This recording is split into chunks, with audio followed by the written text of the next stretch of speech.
नमस्कार, जय हिंद दोस्तों। कैसे हैं आप लोग? उम्मीद करते हैं कि आप लोग अच्छे ही होंगे, अपने और अपनों का ख्याल रख रहे होंगे। तो आज एक ऐसे टॉपिक पर बात करेंगे कि यूपीएस सिस्टम को लेकर के जो सरकार ने, केंद्र सरकार ने एक लाई है पेंशन का फैक्टर, जो यूपीएस यूनिफाइड पेंशन स्कीम, ये क्या है, कैसे है, इसके बारे में आज हम लोग जानने का प्रयत्न करेंगे और बहुत गहराइयों से जानने का प्रयत्न करेंगे, ताकि इतने जानने का प्रयत्न करेंगे कि ताकि इस वीडियो को देखने के बाद आपको और कहीं ना जाना पड़े। हमने भी बहुत पेपर के कटिंग देखी, बहुत सारी चीज़ें देखी, लेकिन वहाँ क्लियर नहीं है कि क्या है, कैसे है। लेकिन इस वीडियो में पूरा क्लियर करके मैं बताऊंगा। लेकिन अगर कहीं आपको सस्पिशन है, लगे आपको कि मैं नहीं बता पा रहा हूँ, तो आप कमेंट में पूछ सकते हैं कि सर या भैया ये कैसे हो गया, ये रहेगा तो ये कैसे होगा। तो आप पूछ सकते हैं बेहिचक, इसमें कोई दिक्कत की बात नहीं है। मैं कमेंट में हाजिर हूँ आपका जवाब देने के लिए। तो अब और एक बात और, आपको एक एक बिंदु जो बोलेंगे, एक एक बिंदु को नोट करना है। और हमें जहाँ तक गारंटी रहेगा कि आप पूरे वीडियो को अगर विस्तार से देख लेंगे तो आपको पूछने की ज़रूरत ही नहीं पड़ेगी, एक एक चीज़ क्लियर हो जाएगा। तो बिना लाव लपेट की बात किए हुए सीधे मुद्दे पर बात करते हैं।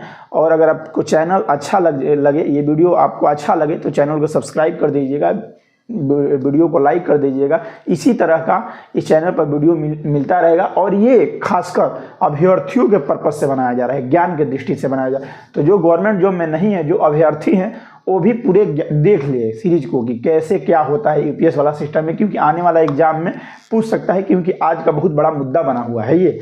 तो भारत के राजपत्र में ये छप भी चुका है। और कुछ लोग कह रहे हैं कि भारत के राजपत्र में जो छपा है उसमें कुछ चीज़ें क्लियर नहीं है। नहीं भाई, उस भारत के राजपत्र में जो चीज़ें छपी है वो सारी चीज़ें क्लियर हो गई है। कोई आपको सस्पिशन या कोई आपको ये नहीं है कि नहीं छपा है, हर चीज़ उसमें छपा है, लेकिन उसको समझने की ज़रूरत है। तो आइए बिना लॉ लपेट की बात किए सीधे मुद्दे पर बात करते हैं। और अभ्यर्थियों को भी कहेंगे कि आप लोग भी देख लीजिएगा, क्योंकि आगामी एग्जाम में पूछने का बहुत चांस है इसके बारे में। पहला नंबर देखेंगे कि अभी तक गवर्नमेंट द्वारा कितनी पेंशन स्कीमें लागू है। भारत एक ऐसा मात्र देश है जहां 3 पेंशन स्कीमें लागू है। तो आइए देखते हैं कौन कौन लागू है। एक है ओपीएस। हमारे राइटिंग पर मत जाइएगा, बस जो बोल रहे हैं वो ध्यान से सुनिएगा। ओपीएस, एक है एनपीएस और एक है यूपीएस। इसके बारे में जानेंगे। ओपीएस मतलब होता है ओल्ड पेंशन स्कीम, हिंदी में इसको कहेंगे पुरानी पेंशन प्रणाली। एनपीएस को कहेंगे नेशनल पेंशन स्कीम, हिंदी में कहेंगे राष्ट्रीय पेंशन प्रणाली। यूपीएस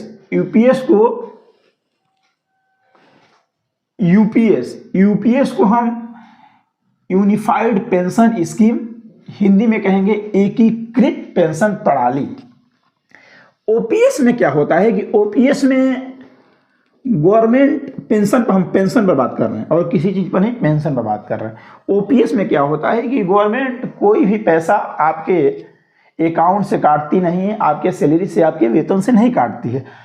जब आप रिटायर हो जाते हैं, सेवानिवृत्त हो जाते हैं, तो गवर्नमेंट एक गिफ्ट के तौर पर, आपके मेहनत के बदौलत उस जो गिफ्ट आपको मिलेगा, उस गिफ्ट के तौर पर आपको एक पेंशन देती है। उसमें आपके सैलरी से, वेतन से कोई कटौती नहीं की जाती है। आपका वेतन, सैलरी जो कटता है जीपीएफ में, वो सारा रिटायरमेंट पर मिल जाता है। और गवर्नमेंट एक गिफ्ट के तौर पर ओपीएस में पैसा आपको देती है पेंशन के तौर पर। लेकिन एनपीएस में क्या है, एनपीएस में 10% कटता है आपका। एनपीएस में क्या होता था कि कोई गिफ्ट ऑफ के तौर पर गवर्नमेंट आपको नहीं देती थी। क्या करती थी गवर्नमेंट कि आपके वेतन का हर महीना, जैसे मान लीजिए 40,000 वेतन है तो 4,000, 50,000 वेतन है तो 5,000, 1 लाख वेतन है तो 10,000, यानी कि आपके वेतन का 10% सरकार काट लेती थी और 14% देती थी अपने तरफ से। पहले 10% देती थी, लेकिन आगे चल के 14% गवर्नमेंट ने कर दिया था। एक एक बिंदु ध्यान से सुनिएगा, 14% गवर्नमेंट ने कर दिया था।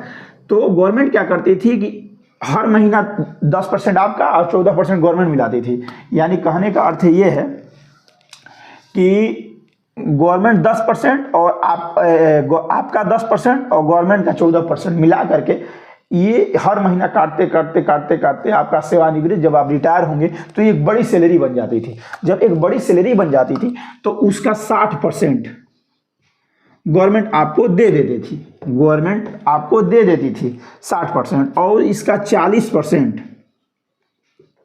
गवर्नमेंट अपने पास रख लेती थी। यानी कहने का अर्थ है कि आपका काटते काटते, एक उदाहरण स्वरूप हम मान रहे हैं, काटते काटते काटते काटते 1 लाख रुपया बना,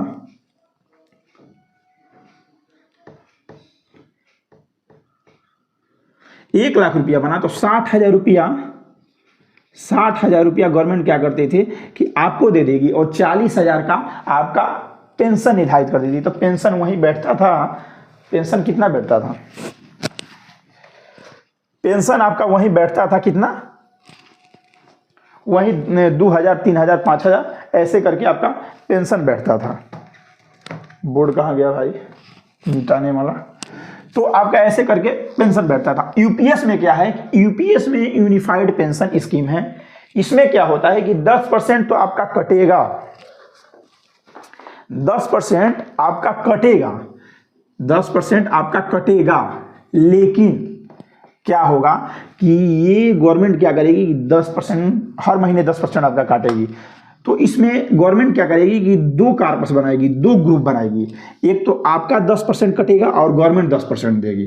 तो गवर्नमेंट क्या कह रही है यूपीएस में कि एक इसका हम ग्रुप बनाएंगे, आपका 10% और केंद्र सरकार का 10%, ये दोनों मिला करके एक ग्रुप बनाएगी। और दूसरा ग्रुप गवर्नमेंट ये बनाएगी कि अपने तरफ से 8.5%, अपने तरफ से 8.5% पैसा अलग रखेगी आपके लिए, वो हर कर्मचारियों पर लागू होगा। 10% आपका, 10% सरकार का एक अलग ग्रुप, जिसको गवर्नमेंट कह रही है कि ये व्यक्तिगत कार्पस है, व्यक्तिगत कार्पस है।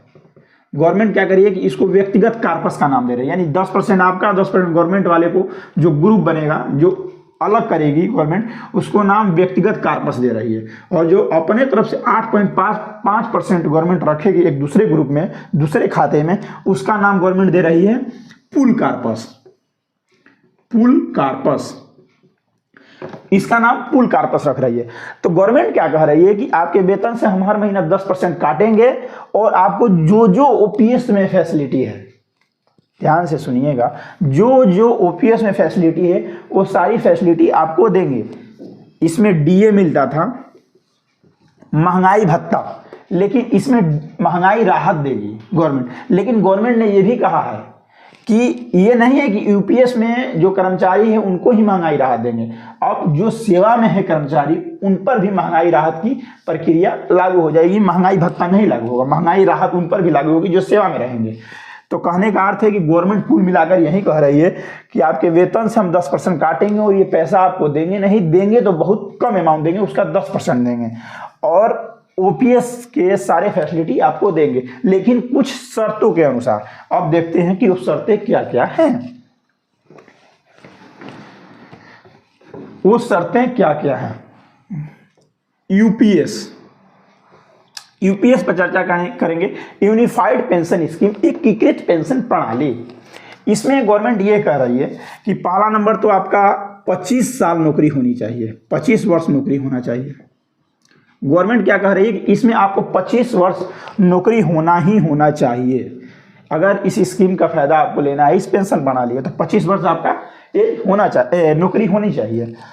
लेकिन गवर्नमेंट एक इसमें ये फंडा जोड़ रही है। अब न जाने इस पेंशन स्कीम को बनाने वाले क्या सोचे होंगे, क्या समझे होंगे, आप क्या समझते हैं, इसको थोड़ा समझिएगा। ये तो हमारे भी ऊपर चला गया, समझ में नहीं आ रहा है। कहने का अर्थ है कि समझ में आया है, लेकिन जिन्होंने ये सिस्टम बनाया है ये नहीं समझ में आ रहा है कि उन्होंने ये सिस्टम क्यों बनाया। देखिए उसकी कटिंग भी, जो भारत सरकार का राजपत्र आया है उसकी कटिंग भी हम लगा रहे हैं, उसको ध्यान से आप देखिएगा। इसमें सरकार ने ये कहा है कि 25 साल आपका एज, 25 साल नौकरी अगर क्लियर हो जाती है, 25 साल नौकरी आप कर लेते हैं सेवा में, तो आपको ये पेंशन देगी। लेकिन सरकार क्या कह रही है कि 25 साल, मान लीजिए कि आप 25 साल नौकरी कर लिए और रिटायर, अपने स्वेच्छा से सेवानिवृत्त ले लिए, रिटायर हो गए अपने स्वेच्छा से, तो जब अपने स्वेच्छा से आप जाएंगे तो इसका गवर्नमेंट ये वाली पेंशन तब देगी जब आपका उम्र 60 वर्ष हो जाएगा। हम ना जाने ये बनाने वाले कैसे बनाए होंगे भाई, उतना समय वो जिंदा कैसे रहेगा। हो सकता है कि बीच में मर जाए, तो बीच में मर जाएगा तो जानते हैं क्या करेंगे ये लोग, बीच में जब वो मर जाएगा कर्मचारी तो उसकी औरत को देंगे पेंशन। अब ना जाने ये कैसे की सिस्टम बनाए हैं, हमको ये नहीं समझ में आ रहा है कि क्या सिस्टम है। तो जब 25 साल, मान लीजिए कि कोई लड़का 20 साल की नौकरी में 20 साल पर नौकरी में गया, उदाहरण स्वरूप मानते हैं 20 साल में कोई लड़का नौकरी पर गया और 25 साल की नौकरी किया, तो 5 2 2 4 यानी 45 वर्ष। और वो लड़का सोचा कि अब नौकरी हम नहीं करेंगे, 25 वर्ष तो हमारा पेंशन बन गया तो अब नौकरी नहीं करेंगे। तो वो लड़का सोचा कि 25 वर्ष बाद नौकरी हम छोड़ देते हैं, तो वो 45 वर्ष का हो गया, वो लड़का 45 वर्ष का हो गया। जब वो लड़का 45 वर्ष का हो गया तो जब लड़का वो घर जाएगा तो ये वाला पेंशन उसको इस समय नहीं मिलेगा। जब ये लड़का 60 वर्ष का हो जाएगा ना, तब ये वाला पेंशन देंगे सब। और ये वाला पेंशन कब कैसे मिलेगा, जो 60 वर्ष हो जाएगा लड़का, उस समय जो महंगाई भत्ता रहेगा, जो बेसिक सैलरी रहेगी उसके अनुसार देंगे सब। यानी यही वाला बेसिक सैलरिया रहेगा, बेसिक सैलरिया तो यही नहीं है, लेकिन महंगाई भत्ता ये वाला रहेगा। तो हमारा उदाहरण ये समझ गए होंगे आपकी, जो लड़का 45 वर्ष पर रिटायर अपना स्वेच्छा से जा रहा है नौकरी से, और वो जब तक 60 वर्ष का नहीं हो जाएगा तब तक उसको पेंशन ये वाला नहीं मिलेगी। अब ना जाने सरकार उसको कौन सी गोली खिलाएगी कि इतना उस समय तक जिंदा रहेगा। खैर छोड़िए, इस मुद्दे पर बात करते हैं। इस मुद्दे पर हम क्लियर कर लिए आप लोग, अगर आप नहीं समझे हैं तो पूरा क्लियर से समझ लीजिए कि यही बात है। अब दूसरी बात हम ये शुरू करते हैं, आगे हो सकता है कि संशोधन हो जाए, लेकिन अभी तक तो यही समझ में आया है। अब आगे देखते हैं, पूरा वीडियो ध्यान से सुनिएगा। अब आगे देखते हैं कि गवर्नमेंट कह रही है कि ये स्कीम लेने के लिए आपको 25 साल की नौकरी होनी चाहिए, पहला बात।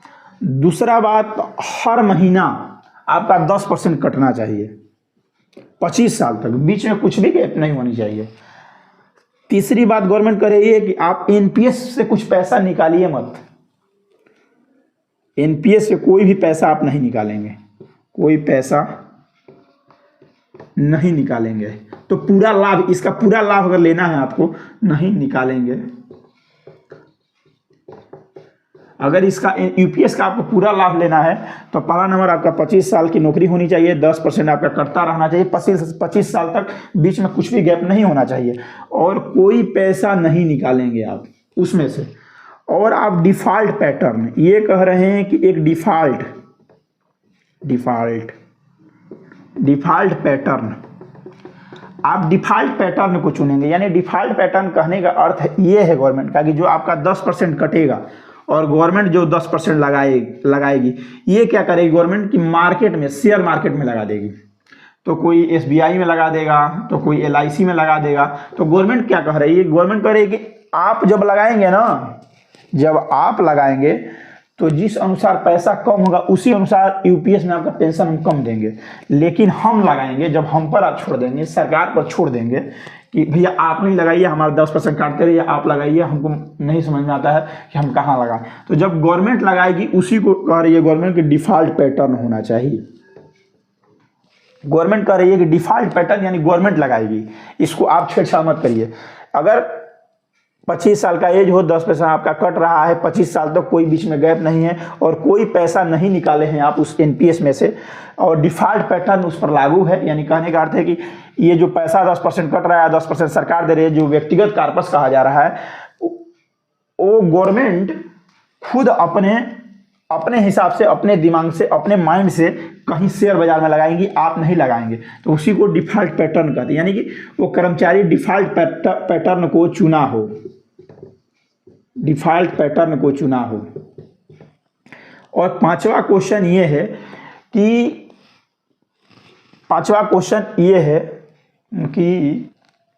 हाँ, गवर्नमेंट क्या कह रही है कि तब उसको क्या करेंगे हम कि बेसिक सैलरी, लास्ट साल के बेसिक सैलरी का, लास्ट बेसिक सैलरी का 50% आप प्लस महंगाई राहत देंगे। ये सारे नियम को अगर आप फॉलो करेंगे तब आपको पुरानी पेंशन जैसा, पुरानी पेंशन जैसा क्या, पुरानी पेंशन जैसा पेंशन मिलेगा, ओल्ड पेंशन जैसा स्कीम आपको मिलेगा अगर इस सारी प्रक्रिया को आप फॉलो करते हैं तो। अब ये आप कंफ्यूज में मत रहिएगा कि जब आगे चलकर वेतन आयोग लागू होता है तो ओपीएस में भी तो वेतन आयोग लागू होता है, तो ओपीएस के कर्मचारियों को पैसा बढ़ जाता है, ओपीएस के में जो कर्मचारी रहते हैं उनका पेंशन भी बढ़ जाता है। ऐसा बात नहीं, यूपीएस में भी पैसा आपका बढ़ जाएगा, क्योंकि उसमें क्लियर पूरा किया है कि जो सेवा में रहेंगे जिस हिसाब से उनका वेतन बढ़ेगा उसी हिसाब से आपका पेंशन बढ़ेगा। यानी यूपीएस में ये सारे सिस्टम को आप लागू करते हैं तो ओपीएस जैसा ही लगभग मजा आपको आएगा। यानी कहने का अब बस एक थोड़ा सा अंतर है ओपीएस यूपीएस में, एक और देख लीजिए अंतर भैया, एक अंतर और है। एक अंतर ये है कि यूपीएस में क्या होता था, ओपीएस में कि लास्ट मंथ के आपके बेसिक सैलरी जो होती थी उसका 50% आप प्लस डीए मिलता था। लेकिन यूपीएस में क्या है कि लास्ट एक वर्ष के सैलरी का 50% देगी, औसत 50%। तो जो औसत रहेगा ना तो भाई औसत 50% और प्लस महंगाई राहत देगी, महंगाई राहत गवर्नमेंट देगी। यानी गवर्नमेंट कह रही है कि 50% प्लस महंगाई राहत हम आपको देंगे, लेकिन ओपीएस में क्या था 50% प्लस डीए था, तो कोई ज़्यादा अंतर नहीं आएगा। इसलिए अंतर नहीं आएगा कि जो 50% प्लस डीए होता था ना तो बेसिक सैलरी का 50%, लेकिन यहाँ औसत बेसिक सैलरी का 50% एक साल का, लास्ट के एक साल का, यानी कि वहीं 500,000 रुपया का अंतर आएगा, इससे ज़्यादा अंतर नहीं आएगा। क्योंकि दो ही इंक्रीमेंट, एक साल में 2 इंक्रीमेंट लगते हैं, तो भाई आप एक साल का जब औसत निकालेंगे तो 2 ही बार तो सैलरियाँ बीच में बढ़ती है, एक जनवरी में बढ़ती है, एक जुलाई में बढ़ती है, महंगाई राहत उसमें लगती है, महंगाई भत्ता उसमें लगता है, तो यानी कि 500 का अंतर आएगा इसके से पेंशन में और इसके पेंशन में, ज़्यादा का अंतर नहीं आएगा। अब आइए देखते हैं कि ये लोग एक फार्मूला दिए हैं, ये लोग एक सूत्र दिए हैं और कह रहे हैं कि इसी सूत्र के आधार पर हम आपको पेंशन देंगे। ये लोग यूपीएस में एक सूत्र दिए हैं, क्या सूत्र दिए हैं कि इसी सूत्र के आधार पर ये लोग गणना करेंगे, और ये गणना वहीं होगी जहां आप सेवा में हैं। जैसे मान लीजिए कि आप लखनऊ में सेवा में हैं, तो लखनऊ में जो पुलिस ऑफिस होगा, यानी पुलिस वालों के लिए हम बता रहे हैं, जो शिक्षा विभाग का मुख्यालय होगा वहीं पर उसकी गणना करके बता दिया जाएगा कि आपका पेंशन इतना बन रहा है। उसके लिए कहीं और मुख्यालय जाने की जरूरत नहीं है। अगर आप इलाहाबाद में हैं, आप बनारस में हैं और जहाँ पोस्टेड है वहीं के मुख्यालय में ये सूत्र लागू करके आपको बता दिया जाएगा। यानी सूत्र बताया गया है एक आपको। क्या सूत्र है आपका सूत्र ये है कि P/Q गुणे, ध्यान से इस सूत्र को समझिएगा आप, Q/300 और गुणे IC/BC।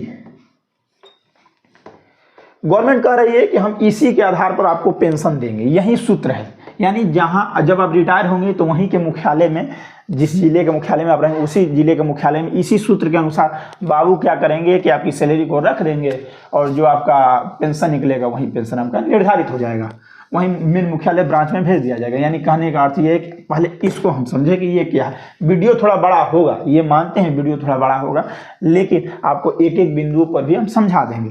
अब देखिए क्या है, पी क्या है, पी है आपका बेसिक सैलरी, बेसिक सैलरी आपका है।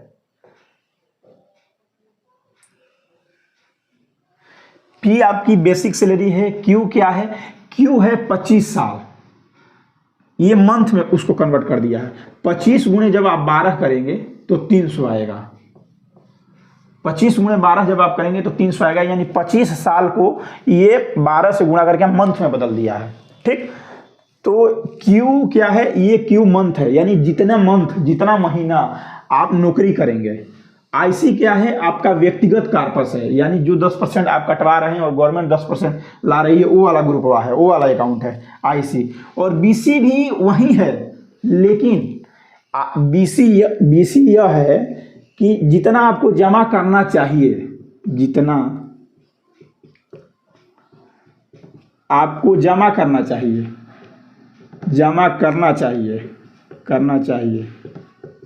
ठीक। और आईसी क्या है, आईसी है कि जितना आप जमा करेंगे, जितना आप जमा करेंगे, यानी कहने का अर्थ यह है कि बीसी है कि जितना आप जमा करना चाहिए आपको, और आईसी है कि जितना आप जमा करेंगे, यानी दोनों एक नहीं हो सकता है। अब देखेंगे कि अगर कोई कर्मचारी, इनके सूत्र के अनुसार, इनका सूत्र ये है कि अगर किसी कर्मचारी का मान लीजिए कि 45,000 वेतन है, 45,000 वेतन है, बेसिक सैलरी है, मान लीजिए कि जिस समय वो रिटायर हो रहा है उसका औसत, उस साल का औसत बेसिक सैलरी 45,000 है, तो इनके सूत्र के अनुसार 45,000 यहाँ रखेंगे जो कर्मचारी रिटायर हो रहा है, तो 45,000 बटा में 2 गुणे क्यू क्या है। इनके कहने का अर्थ ये है कि क्यू जितना साल व्यक्ति नौकरी करेगा वो है, लेकिन क्यू 300 से बड़ा नहीं हो सकता। उनके कहने का अर्थ है कि इससे बड़ा ये क्यू नहीं हो सकता।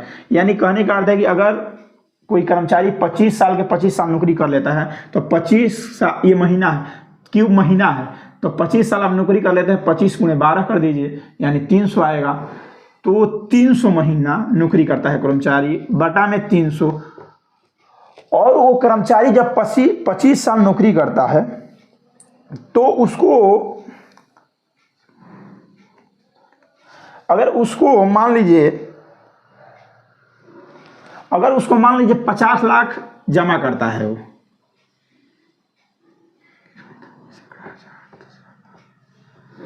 अगर वो कर्मचारी मान लीजिए कि 50 लाख जमा करता है, ठीक, और उसको 50 लाख जमा करना चाहिए था भी। अब ये क्या है भाई, जमा करना चाहिए था भी, वो जमा करेगा, ये क्या है?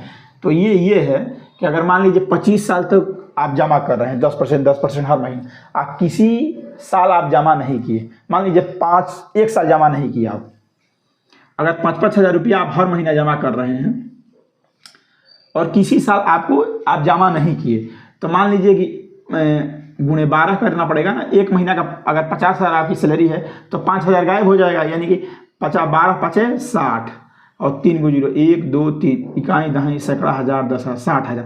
भाई आपको इतना जमा करना चाहिए था, बीसी क्या है, करना चाहिए था, लेकिन 60,000 आपने जमा नहीं किया। मान लीजिए कि 25 साल में आप 1 साल जमा नहीं किए, तो 1 साल जमा नहीं किए तो 60 लाख आप जमा नहीं किए। तो भाई आईसी जमा करना है आपको, यानी कि 50 लाख में आप 60,000 घटा देंगे, जो आएगा यहाँ लिखेंगे। लेकिन जब आप 25 साल के 25 साल कंटिन्यू जमा कर रहे हैं तो जमा करना चाहिए था इतना, और जमा किए आप जमा भी किए हैं इतना ही, तो इसके अनुसार देखेंगे। यानी कहने का अर्थ है कि बीसी ये है कि आपको जितना जमा करना चाहिए था, यानी कि 10% हर महीना जब आपका वेतन से कटेगा और 25 साल तक कटता रहेगा तो इतना बन रहा है। अगर आपकी बेसिक सैलरी लास्ट में 45,000 तो इतना बन रहा है, और आपने हर महीना कटवाया है, कोई बीच में गैप नहीं किया है, तो वही आपका आईसी हो जाएगा। यानी कि जितना आपने कटवाया है और जितना आपका कटना चाहिए वो दोनों अगर बराबर है, यानी 25 साल तक आपने कंटिन्यू कटवाया है, तो कितना आपका बनेगा, यानी कह रही है गवर्नमेंट की 22,500 रुपया आपका बनेगा। 22,000 गवर्नमेंट क्या कह रही है कि 22,500 रुपया आपका पेंशन बन जाएगा, ठीक। लेकिन अगर आप, गवर्नमेंट अब यहां क्या कह रही है कि अगर आप 25 साल तक आप नौकरी कर लेते हैं, अब गवर्नमेंट क्या कह रही है कि अगर आप मान लीजिए 45,000 आपकी बेसिक सैलरी है,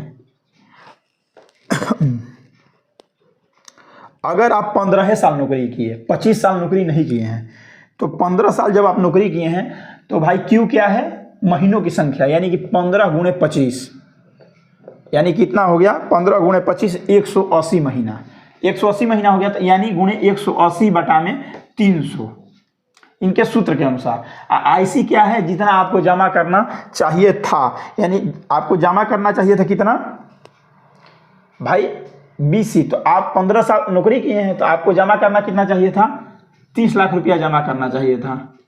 सैकड़ा हजार 10,000 लाख, सैकड़ा हजार 10,000 लाख 10 लाख,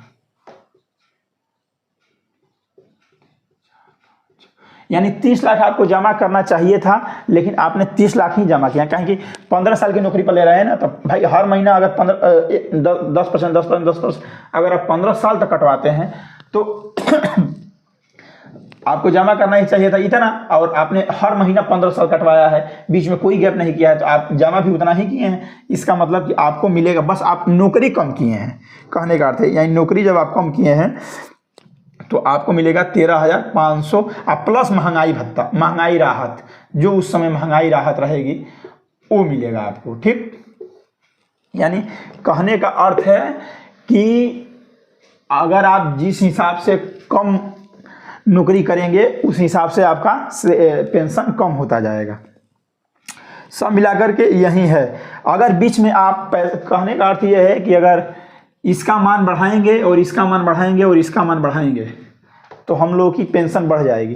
यानी कहने का अर्थ है कि आप बीच में अगर निकासी कर लेते हैं, जो पैसा 10% कटवाते हैं और बीच में आप निकासी कर लेते हैं, तो आपका पेंशन कम हो जाएगा।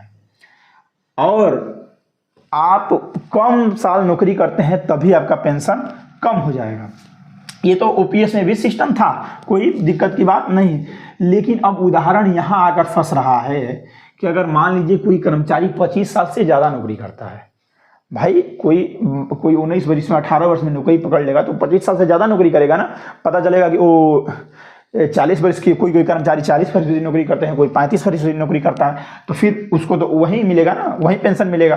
और 10% उसका कटता रहेगा तो उसका घाटा ना चल जाएगा, तो नहीं, घाटा नहीं जाएगा। आइए हम उदाहरण स्वरूप समझते हैं। अगर मान लीजिए कि कोई कर्मचारी 25 साल पर रिटायर होता है और उसकी 45,000 बेसिक सैलरी बन रही है, तो अगर मान लीजिए कोई 20 साल पर नौकरी लिया और 25 साल नौकरी की, यानी 45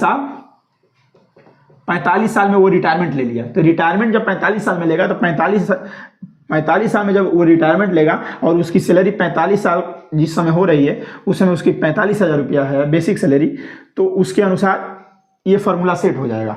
लेकिन जब वो नौकरी ज़्यादा करेगा, 60 वर्ष तक नौकरी करेगा, तो भाई नौकरी कितना, 60 वर्ष तक जब नौकरी कर लिया तो यानी कि वो 40 वर्ष नौकरी कर लिया ना, तो 40 वर्ष जब नौकरी कर लिया तो बेसिक सैलरी में डिफरेंट आ जाएगा। यानी कि 45 वर्ष पर जो बेसिक सैलरी होनी चाहिए वो 60 वर्ष पर कई गुना ज़्यादा हो जाएगी। यानी जो 45 पर वो 1 लाख के करीब पहुँच जाएगी, 1 लाख पर पहुंच जाएगी। तो जब पी का मान जब बढ़ेगा तो आपके पेंशन का भी मान बढ़ जाएगा। यानी कहने का अर्थ है कि जब आप 25 साल से ज़्यादा नौकरी करेंगे, इस यूपीएस सिस्टम के अनुसार 25 साल से ज़्यादा नौकरी करेंगे तो आपका पेंशन ऑटोमेटिक बढ़ा हुआ मिलेगा।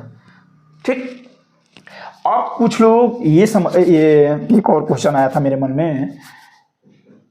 में, हाँ, एक क्वेश्चन ये आया था कि अब सरकार ये कह रही है कि जब हम यूपीएस सिस्टम लाएंगे, जब ये सिस्टम यूपीएस वाला लाएंगे तो क्या करेंगे कि जिनका एनपीएस में पैसा कट रहा है और जो यूपीएस चुनेंगे, तो जिनका एनपीएस में पैसा कट रहा है वो क्या करेंगे, पैसे को, कि उस पैसे को उठा करके हम यूपीएस में डाल देंगे।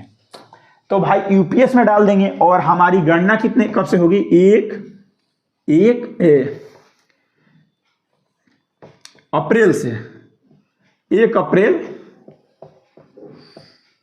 अप्रैल 2025 से हमारी गणना होगी। सरकार क्या कह रही है कि 1 अप्रैल 2025 से आपके पेंशन की गणना होगी और जो आपका एनपीएस में पैसा कटा है वो उठा करके हम यूपीएस में डाल देंगे। तो भाई हमारा घाटा हो जाएगा ना, घाटा होगा कि नहीं, तो घाटा नहीं होगा। जब आप रिटायर होंगे तो जो P/Q है, गुणे P/Q गुणे Q/300 गुणे IC/BC, यही सूत्र है ना जी।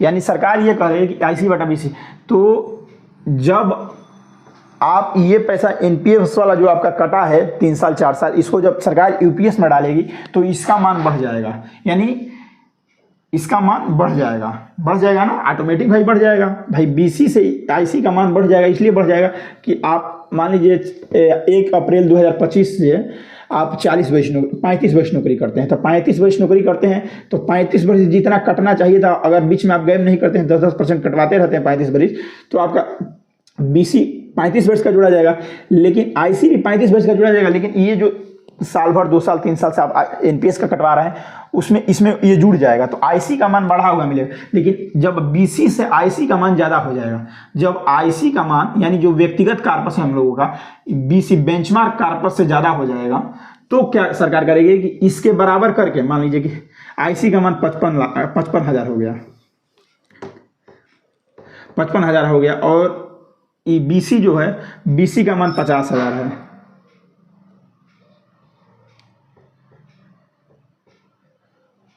अगर बीसी का नाम 50 है तो सरकार क्या करेगी, 5,000 रुपये आपको दे देगी रिटायरमेंट के समय, लेकिन अभी नहीं देगी, रिटायरमेंट के समय देगी।